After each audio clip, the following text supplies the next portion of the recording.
Hello दोस्तों, आज ये है एमसीयू मूवीज मैराथन की 8वीं वीडियो, जिसमें हम बात करेंगे मार्वल सिनेमैटिक यूनिवर्स की 8वीं movie Thor the Dark World के बारे में। So let's start. Number 1, movie की शुरुआत में थॉर जिस विलन से लड़ाई करता है वो एक क्रोनन था। क्रोनन्स वही विलन्स थे जिससे थॉर अपनी पहली कॉमिक बुक में लड़ता है। नंबर 2, इस मूवी में हम ओडिन के दोनों रेवंस हगिन और मनिन से फिर से मिलते हैं, जिन्हें हम पहले थॉर और अवेंजर्स मूवी में भी देख चुके हैं। नंबर 3, कहा जाता है कि पहले मूवी में लोकी के बहुत कम सीन्स थे, पर अवेंजर्स मूवी के बाद लोकी की इतनी जबरदस्त पॉपुलैरिटी की वजह से उसके सीन्स बढ़ा दिए गए। नंबर 4, पहले मेलेकिथ का रोल मैड्स मिकल्सन करने वाले थे, वही एक्टर जो डॉक्टर स्ट्रेंज मूवी में कैसिलियस का रोल करते हैं। नंबर 5, मेलेकिथ का लुक कॉमिक बुक से ही इंस्पायर्ड था, जहां उसका चेहरा आधा काला होता है और उसकी कॉस्ट्यूम पर भी एक स्टार जैसा निशान था। नंबर 6, ये एमसीयू के फेज 2 की दूसरी मूवी थी और इसमें एक नहीं 2 बार किसी का हाथ कटा है। पहले एक बार लोकी थॉर का हाथ काट देता है और दूसरा मूवी के एंड में मेलेकिथ का हाथ कट जाता है। ये हाथ काटने वाले सीन हमें एमसीयू के फेज 2 की बाकी मूवीज में भी देखने को मिलते हैं। नंबर 7, जब लोकी और थॉर मेलेकिथ से मिलने जाते हैं तब लोकी मेलेकिथ से कहता है कि वो यूटनहाइम से है। यूटनहाइम वही जगह है जहाँ फ्रॉस्ट जायंट्स रहते हैं और हमें पता है कि लोकी भी एक फ्रॉस्ट जायंट है।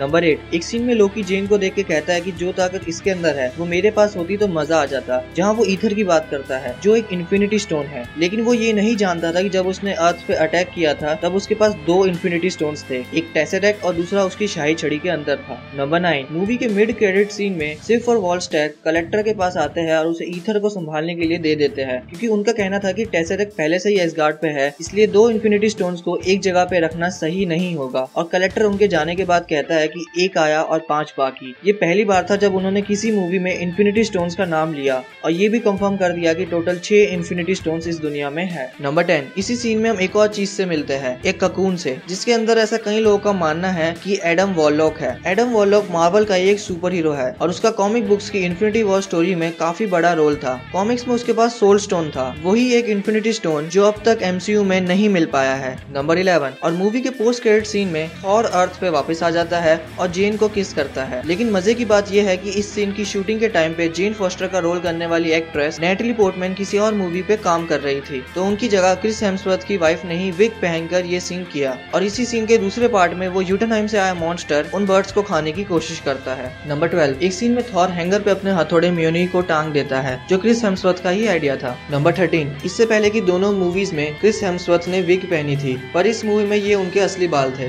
नंबर 14, क्रिस इवांस के कैमियो वाले सीन में पहले टॉम हिडलसन खुद ही कैप्टन अमेरिका की कॉस्ट्यूम पहनकर क्रिस इवांस की नकल उतारते हैं और उनके इसी सीन को देखने के बाद क्रिस इवांस अपना सीन शूट करते हैं। नंबर 15, इस सीन के दौरान लोकी जिस सोल्जर की एक्टिंग करता है वो वही सोल्जर था जो ओडिन को उसके मरने की खबर देता है। नंबर 16, जब थॉर और लोकी एस्गार्ड से भाग रहे होते हैं उस सीन में थॉर एक स्टैचू को तोड़ देता है जो उनके दादा किंग बोर का था, वही किंग जो शुरुआत में मेलेकिथ से ईथर छीन लेता है। और कॉमिक्स में बोर को थॉर नहीं मारा था, पर थॉर को तब ये नहीं पता था कि वो उसके दादा है। नंबर 17, जब लोकी मर जाता है तब वो कर्स से कहता है कि हम हेल में मिलेंगे। ये वो हेल नहीं जिसका मतलब नर्क होता है। हेल दरअसल 9 रियासतों में से एक रियासत है और वहाँ की रानी है हेला, जो थॉर रैग्नारॉक में दिखाई देगी, और वो गॉडेस ऑफ डेथ है, यानी मौत की देवी। नंबर 18, मूवी में हम एक और रियासत से मिलते हैं, मुस्पलहाइम, जहाँ फायर जायंट्स रहते हैं और उनका राजा है सर्टर, जो कॉमिक्स में थॉर का एक फेमस विलन था। नंबर 19, मूवी में जिसने कर्स का रोल प्ले किया था वो वही एक्टर है जिसने सुसाइड स्क्वाड में किलर क्रॉक का रोल भी किया है।